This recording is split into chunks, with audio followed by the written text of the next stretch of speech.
All right, I'm here with Daniel Mangena. He is a best-selling author of Money Game and Stepping Beyond Intention. He's also a successful entrepreneur, podcast host, international speaker. Daniel, welcome to the show, brother.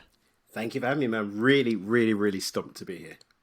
Yeah, likewise. I was just telling you offline. I feel like I already know you. I've just seen you. We've all been in through osmosis. I've seen you through so many of some of the same similar circles of people that we know. We're kind of hanging out, and we just haven't connected. But here we are connecting this way. It's beautiful. You talk a lot about. I love this abundance mindset, wealth creation, and manifestation, and I love this. But I'm sure, it wasn't always that way for you. It looks that way. I see you on all the magazine covers. You're a writer for Entrepreneur magazine. I mean, great, amazing accolades. But, was it always this way, this success? Or what was your story? How did you get into really, this is the niche I want to get into because it's so important and people are missing the boat? Well, the funny thing is I didn't want to be in any niche at all, actually. I had very much a Jonah and the whale journey to being in this field. I didn't have some corporate career that I felt unfulfilled and I needed to help people. I ran away from helping people for a very long time. Reason being is that I had a lot of quite organic success quite young. I made my first million when I was 19 years old. But the challenge. How do you do that, by the way? How does a 19-year-old just make $1 million? What was that? I didn't just make $1 million. So yeah. To put it into context, I've had 2 jobs in my life. Right, I worked in the cinema when I was 15, 16. I didn't even need the money at the time. I'd already taught myself to make computers and I was selling computers. And then fast forward to my late 20s when I was rebuilding my life, I needed a job. And so I had a job for 6 months while I was building up another business. But I'm one of those people that just was always going to be an entrepreneur. It's that's just what it was going to be. My teachers at secondary school, you're going to be a millionaire. I had a tuck shop at school. Like I said, I was making computers at 13. So my entrepreneurial journey, I didn't wake up as a late teenager I'm going to be a millionaire. It was something that was progressively building for me. And in terms of the preparation for that, I was reading books like Think and Grow Rich when I was 16. I didn't even start drinking until I was 20 or 21. I lost my virginity in my 20s. I wasn't thinking about girls and fun. I was literally all about, using my mind to create. And that's what I was doing. And so it led to early success. But the challenge when you have success with no challenge is you don't get any ability to deal with adversity. You don't know how to deal with, you don't have any teeth to deal with resistance. You just have, the illusion that flow is all it is. But we know from the law of rhythm, everything swings both ways. So what happened is when I lost so I was a millionaire for about 8 months. Lost everything about February 2003 or 2004, something like that. Can't remember. It's around that time. Dusted my shoulders off. I was like, okay, I'm going to go and do it again. So within a year and a half, I was a millionaire again, right? But then I think I lasted about a year that time, and then everything got stolen. And there was this massive big fallout, and everything was this big mess. And I finally had to realize, oh my God, I really don't know everything. And the thing to put into context, Joel, is I was this arrogant little 21, 22-year-old that literally, as far as I was concerned, I had the keys to the universe. I was reading psycho-cybernetics. I studied Wallace Wattles' Science of Getting Rich, and I had my little model I was applying. And manifestation, and again, this is some of the danger of success, right? If you don't have limiting beliefs, you're going to create what you want. It's just going to happen. Because if you've got no filter saying that you can't have something, then every thought has more and more potential to become a part of your world. And because I hadn't had enough adversity, when things were coming up as desires, they were unfolding, they were showing up, they were creating, they were manifesting. And so you get into this thing where it's well, I've got it all worked out. I've got it all sussed. And then when the pendulum You're getting kind of cocky with the manifestation. I would say cocky is an understatement. I was an arrogant piece of crap, basically. I was and I had no humility. I had no appreciation, I would even say, for the possibility of things even swinging the other way. So when they did, it hit me very hard. It hit me very hard to the point that I found myself in a place where, having tied up so much of my identity in being the guy that had it all worked out, when I had to face the reality of not having it all worked out, I literally thought, I've got nothing to live for here. I have nothing. I have no contribution to the world. I am nothing. I have no meaning. I have no value. And I didn't just contemplate suicide, Joel. I went into complete commitment to executing on suicide. And the only reason why I didn't is because I've been hit so hard with that you don't know everything, oh my God, you were just this failure, that I was really scared that if I tried, I'd fail. And so what ended up happening was the journey that I've been on since 2008, when all this kind of occurred, has been the byproduct of me actually trying to work out how to not be a loser so that I could kill myself successfully. But you can't spend a consistent period of time. I mean, I spent years just focused on trying to work out what I got wrong so that I could get it right again, trying to find out what was wrong with the program, because the success was there, but something had gone wrong, right? So it started right, but hadn't finished right, without there being a positive byproduct in your life. And so I woke up, it was about March 2015. I came back from a trip. Me and my cousin went off to Thailand. I did my first full moon party, drunk for days, all of the things, right? Backpacks, all of that good jazz. And I got back and I realized, oh my God, I love my life right now. My life worked. I lived in a place that I loved. I built up a business that I enjoyed and didn't take much time and was giving me the lifestyle that I wanted to live in. I had great relationships with friends and family. I was in great health and taking care of myself. And that's what actually kind of triggered me to think, hang on a minute, whoa, what happened here? What happened to the goal that I had before? Where did it change? How did it change? And how did I get to where I am? And that began the journey into kind of an awareness that there was maybe something there that I was being called to share with others. And here I am today doing that on a daily basis. Yeah, so cool. Really quick, what was the conversation in your head that actually stopped you from killing yourself? Like, it sounded like you were so committed and you actually had it all planned out. And then, I mean, you just said that you found this revelation that you actually loved your life, but imagine that took time. That took time to go to Thailand. Yeah, that was years. Yeah. So what was telling you, you know what, I'm not ready to go out like this? No, that didn't actually happen, Joel. And that's the gallows humor, ridiculously hilarious thing about the whole thing. I can't tell you where I switched from wanting to take my own life to not wanting to take my own life anymore. I can only go back to the moment where I realized I didn't want to anymore. And it was in backtracking, I saw the journey that led to that. But there was no moment that I can say, the lights went on and I choose life. That didn't happen for me. I was literally, okay, I need to get this suicide right. Therefore, I can't be a loser and get it wrong. Where have I gone wrong with this manifesting and conscious creation stuff so that I can tie it all up? Because at the time, going back to 2003, 2004, before The Secret, nobody was really using the word manifestation. It was conscious creation. It was using the mind. And that was the phraseology that I was looking at. How can so I was reading books. I taught myself to transliterate Arabic and Hebrew so I could read ancient texts. I was reading old people, biographies of people that have achieved great things. I went back to the books I read before, looking for the missing pieces and looking for what I got wrong.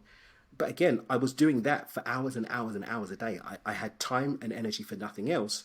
And you can't pollute yourself positively, pummel yourself positively for such a period of time and there not be a positive outcome. Love that. And I also, now looking back, now that you could look back, you have this clarity because you know where you're at now. What was the missing piece? I mean, this is a guy that manifested $1 million at 19, loses it all. No big deal. I'll manifest it again. So you got the manifestation thing right. Mm-hmm. So what was the missing piece for you anyways that unlocked you? I can't hold on to this money. What was that? Mm-hmm. And you actually kind of touched on it there. I can't hold on to this money. You know, when we look at our reality and how it's laid out, we sometimes think that it's just frequency. It's just hard work. It's just mindset. It's not. These things work together. And the bottom line is that I dedicate myself to a very powerful, very focused, strong mindset. But guess what? I didn't have any physical experience. So I didn't have a container to hold it in. I didn't know how to deal with people. I didn't know how to deal with having money. I didn't have any of those experiences. I was young. Right? And then in terms of the frequency, my frequency hadn't been acclimatized to holding those things. And so it would always go. You know, I think it's 90% of lottery winners and windfall winners go back to exactly where they were within 5 years.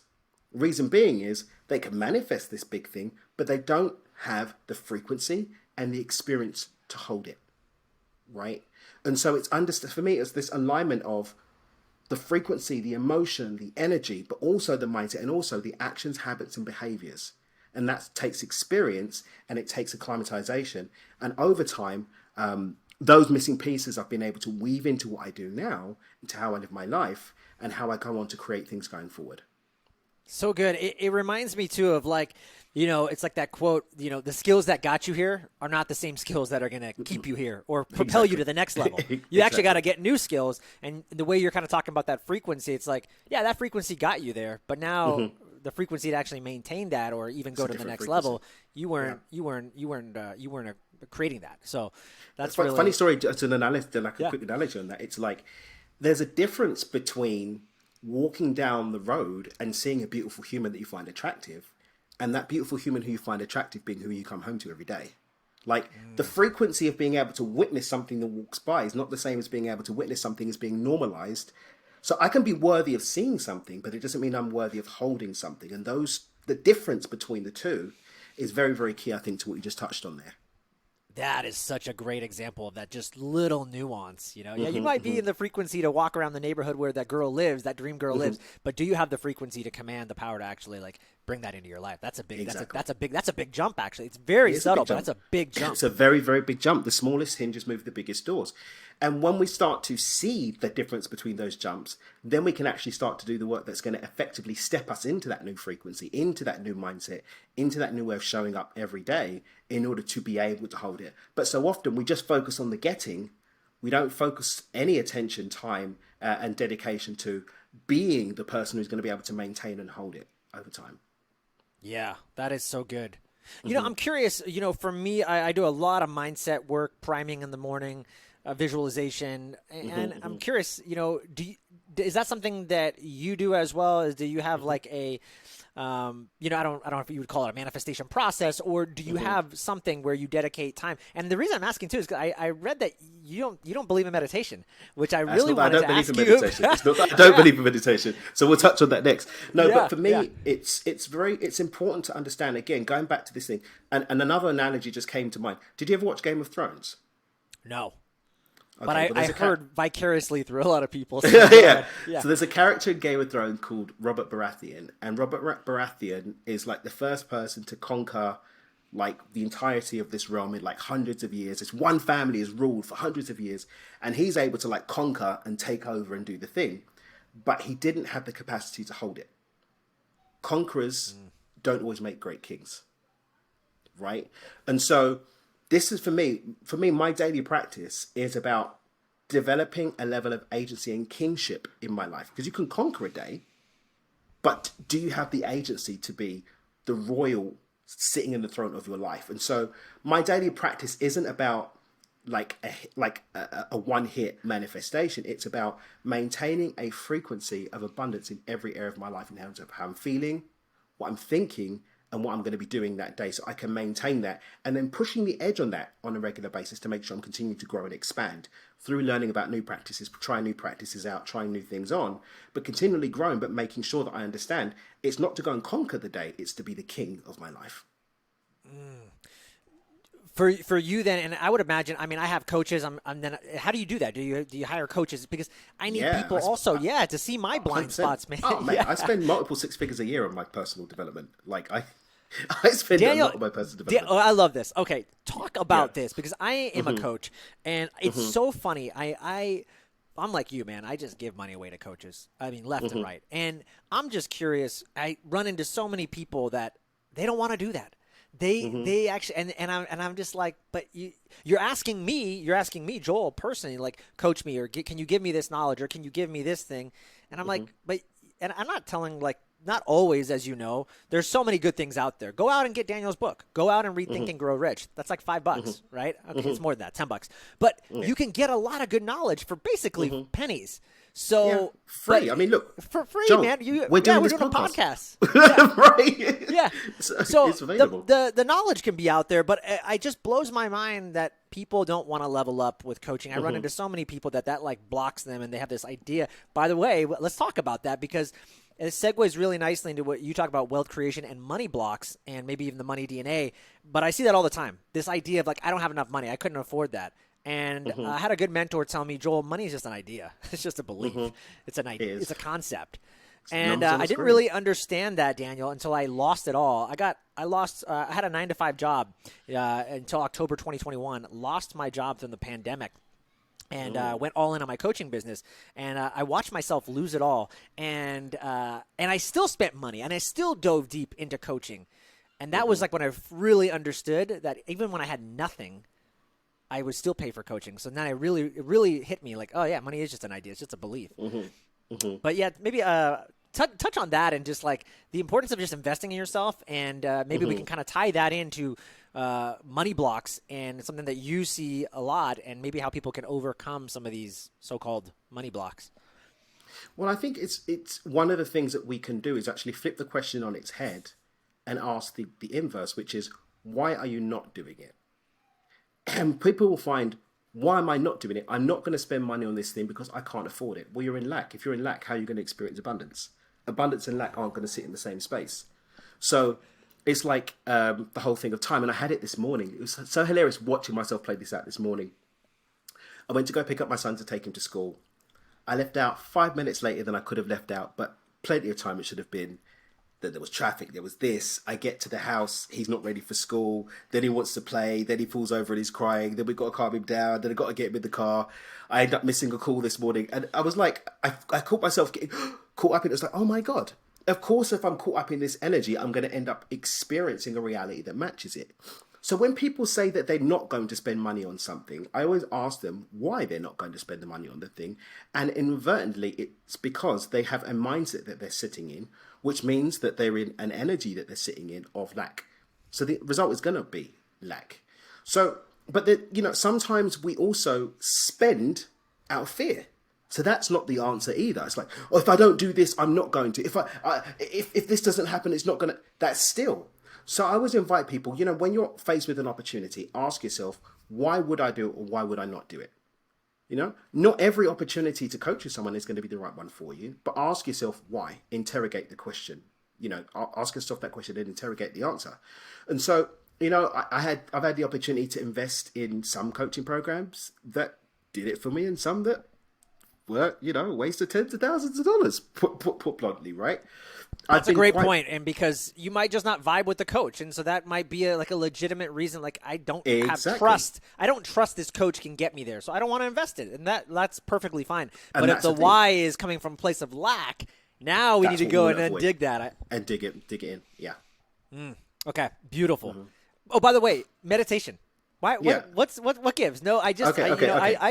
The reason I want to ask you this is, I've gone back and forth on meditation, and now I'm on a new meditation kick, and I've read a lot of them. I've started really reading a lot of amazing books like I Am That, and really just studying some of like the autobiography yogi and talking about meditation is the portal to to the supreme, to the higher consciousness.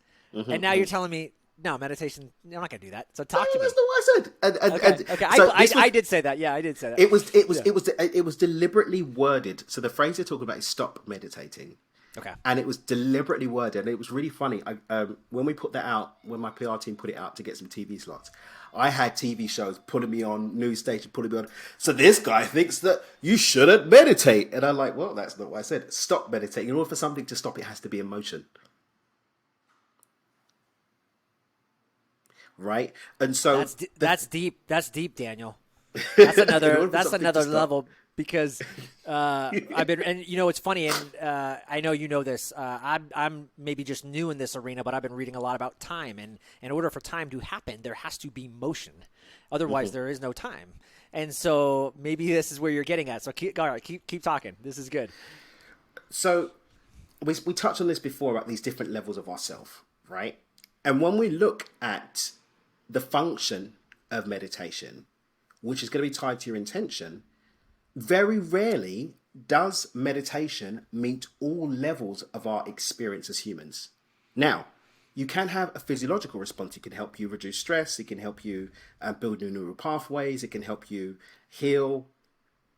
It can also help quieten your mind and develop better mental agency, and also at this purely spiritual level can be an access point to higher levels of consciousness. It can also regulate your nervous system and therefore regulate your emotions. It can tap you into manifesting the outcomes that you want to connect with. But at some point, whatever you're meditating about is going to need to be experienced in your everyday life. And we can't experience that which we're meditating for if we're still in lotus position, meditating for it. We have to stop meditating, get up and go and get into the experience. And getting up and going to get into the experience may also mean, okay, the junk that's going to come up as a result of me clearing out and doing some healing, I need to address. So maybe I need to go and do some mindset work to support what I meditated about. Maybe I need to go and actually deal with this person that I said I'm ready to forgive in my meditation. Maybe I need to actually go out and start living an embodied experience of forgiveness in order to anchor that in, right? I can sit here and meditate all day about being a millionaire, but at the end of the day, I'm not going to be enjoying those millions in my meditation. I want to experience them in my life. So even if it's that, even if I am able to meditate and generate millions of dollars purely from meditation, I'm still going to need to stop meditating and go and experience those millions that I've manifested. And so stop meditating isn't about don't meditate. Yes, it's a very powerful tool in order to access different levels of consciousness and all the other things that we spoke about. But ultimately, I need to move out of the space of meditation in order to experience it and also to step into kingship so I can contain and hold the frequency of that which I've called in through meditation. So good. Yeah, I even reflect myself, even reading some of these books that you and I like, these ancient texts, right? And they're so powerful. But I also have to remind myself, like, this guy was like a yogi. He like his job was to meditate 8 hours a day. Like, that's just not realistic in my life right now or anybody's life, I don't think, unless you were to really do that and to do all and to do all the things that you're doing, right? To be an author, to be a dad, to be an entrepreneur, to touch as many lives as you can. You can't be in the lotus position for 8 hours and reach that higher you're right, it's going to take some action. So I love that. Yeah. All right, let's get down to some just gritty, maybe tactics, if you will. Okay. What do you think is getting in the way? And you already touched on it, but what do you think is getting in the way from most people what's blocking them from creating this abundance or this wealth that they all want? I want to be a millionaire. We hear that all the time. What do you see most common? There's a couple of things. And I think that the root at the bottom of it for me is a detachment from the fact that it's natural, not something I have to hustle for. When people ask me about my perspective on abundance, the question I always ask is, look at nature. I'm looking out at the Sea of Cortez right now. There's some greenery and some stuff going on there. Like, its natural state is to be abundant. Like, the rain comes, this greenery is not going to stop growing if there's rain and sun to feed it, right? Until humans come and chop it. The sea's going to keep flowing. If we weren't fishing, the fish will keep multiplying and being abundant in the ocean, and the ecosystem of nature would do its thing, right? If there's a crack that shows up in this concrete here, something's going to grow up outside of it. If you look at those abandoned towns and abandoned cities, nature just comes and takes over because its natural state is to grow and expand and be abundant. We, in our infinite wisdom as humans, have detached from that natural state of abundance and fallen into this idea that abundance is something I have to fight for. I have to go and kill for it. I have to take out the competition. I have to burn out. I have to be miserable. I have to do a job that I hate. When actually, all of these ideas are contrary to the truth that abundance is our natural state. And I find that then leads to other things, unworthiness, right? It leads to overworking instead of being. It leads to people being miserable, right? And being completely detached emotionally from a positive experience. But I think it really comes down to just this detachment from our natural state of abundance ultimately. So good. I always hear one of my mentors, David Meltzer, say, I gotta love David. Yeah, like, you're getting in the way of it. Like, stop interfering with it. It's already perfect the way it is. You're just actually creating the interference. And The more I lean into that, I constantly see that. As much as, like you said, I resist, I fight, I'm like, wait, just let it flow. Like, it's already there. It's like, so true. Yeah, I'm curious. You've amassed so much just intelligence, wisdom, all this. Like, what do you think is your superpower to getting people into this state? Just knowing all that you know. Like, how do you? What do you do? What do you think that what is that superpower for you? I think when I look at the people I've been able to help, right, there are particular key markers for the people that when I can look at someone and say, I'm probably going to be able to help that person, and the person I can tell them, look, I'm probably not going to be able to help you. Generally speaking, what I have to offer is suited for someone that's already doing something and are missing something else. Whether they're working on their mindset, or whether they're working hard, right, trying to make it happen, or whether they're deep into their spiritual practice. And generally speaking, it's just connecting the dots to the other pieces of the flow funnel, right? So if someone's just focused on the spirit. I had this one woman. She's been into spiritual practice for more than 50 years. She sat at the feet of Ram Dass. Like, she's got pictures of her with Ram Dass with afros and all the thing. And yet she was still struggling to create the life that she wanted. Reason being, she was so locked up in the I feel happy, I'm happy all the time, and high vibe, that she hadn't dealt with the wounds that were going on with her in the unconscious. And when we addressed those, she was able to start creating, right? There are people who, like me, are just focused on the mindset. But then you haven't addressed what's going on with trauma that's sitting in your energy bodies. You haven't sat and addressed what frequency you need to be at. And so even though you keep getting somewhere with the mindset, it keeps getting pulled back because at the end of the day, it's hitting the edge of the limits of your energy. There are people that are working hard. They've got the high performance habits. They're doing the thing. They get up and they meditate and they do the and they're doing I followed all the steps. But you haven't connected it to an intention, and therefore you don't know what frequency you need, and you don't know what limiting beliefs can be holding you back. So that's who I end up really being able to help, someone that's working towards the outcome, but it's just kind of hitting some kind of roadblock and don't know what's got them stuck. I can generally see that very, very quickly, sometimes in as little as 5 minutes. So cool. Love that, man. Again, you are such a force out there with everything that you're doing. I'm just curious, what's a guy like you, what are you running from? Running from? Yeah, is there anything that you when you look back, and I mean, honestly, your answer could be nothing. But no, I'm just there curious. There were times when I was running away from things. I'll be honest. There were times I was running away from things. I was running away from mediocrity.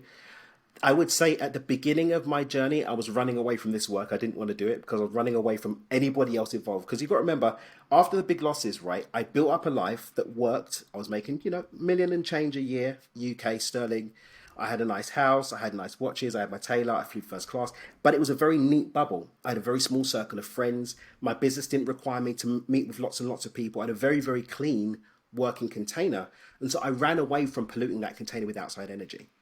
And then what happened is at the beginning of my journey, I was really running away from cocking it up is what I was running away from. And so I was very, very committed to getting it right. I would say now I am more pulled by my purpose. I am more pulled by what I want to move into rather than away from. But there's definitely been large chunks of my journey where running away from was what the motivator was. Yeah, so cool. Now that you've been doing this work, do you feel like, are you at like now, because you said, man, I didn't want to do this work. I didn't want it. But now do you feel like, oh, this is it. Like now I love this. Like this is what lights me up. Yeah, it's so funny. I was at a meditation retreat. I remember the date. It was the 13th of February, 2018. It's like 6 o'clock in the morning, Santa Fe, New Mexico, which is very cold for those who don't know what February mornings are in Santa Fe, New Mexico. And I was out doing this walking meditation, and I actually had almost like this three-dimensional virtual reality holodeck experience of exactly what my life would look like if I stopped running away and actually stepped into it. And I saw that even though my life worked, there was something more wonderful and yummy that was pulling me. And I'm just so grateful that I get to actually live out that VR experience now every day, getting to have these amazing conversations with wonderful humans like you who are doing great work in the world, whether it's a TV interview, whether it's working on an article like I was doing earlier today, just being able to share my missteps, share my cock-ups, share my pitfalls, share my things that went wrong so that can actually be of contribution and service to others. And I get so high off that. It's absolutely yummy. Yeah, so good, brother. I'm curious. Any exciting projects that you're working on that's coming up that we can expect? Yeah, so we finished filming my first documentary called Manifest Nation. I've been mentoring with a guy called Nick Nanton for a couple of years now on the film production side and telling truths and sharing things through film and story. That's been an exciting journey.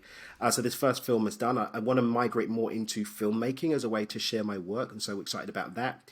I've got a guy called Barry Goldstein that's scoring that for us right now. We've already signed a deal with Amazon Prime to get that on Amazon, so we're really excited to get that done.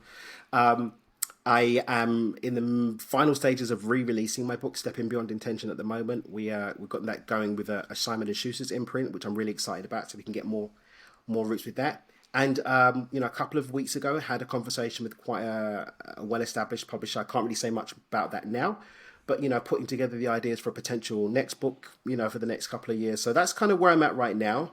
Definitely grooving with the film and doing more of that film work, re-releasing this book and then potentially going to do the next one.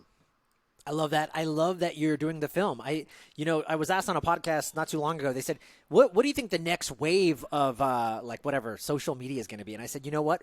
Everything happens in a pendulum. Right now, we're Instagram Shorts and Reels and whatever TikTok." I said, "I don't know what will happen, but my guess is people will come back to this long form content because it's just the way the pendulum works, right?"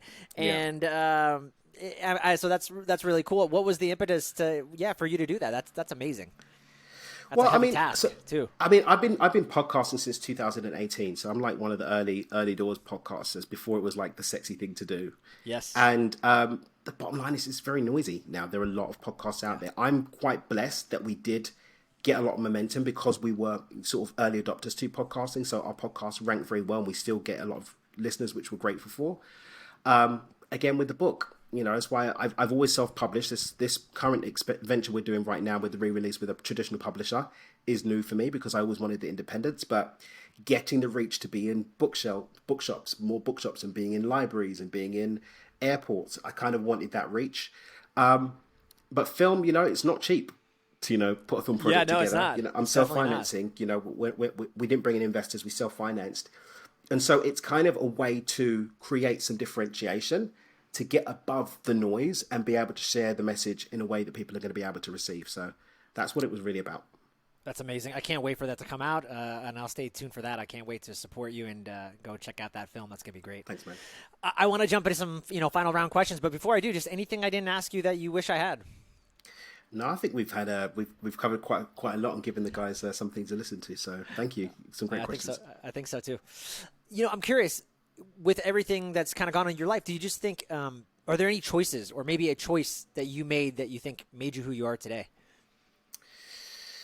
There's been a few turning points. I feel my life is like a trilogy. I've got this first section going up to about 19 when I had the first win and then going into that first loss. And then it was kind of like in limbo land over that year and a half that I made my way into the second win.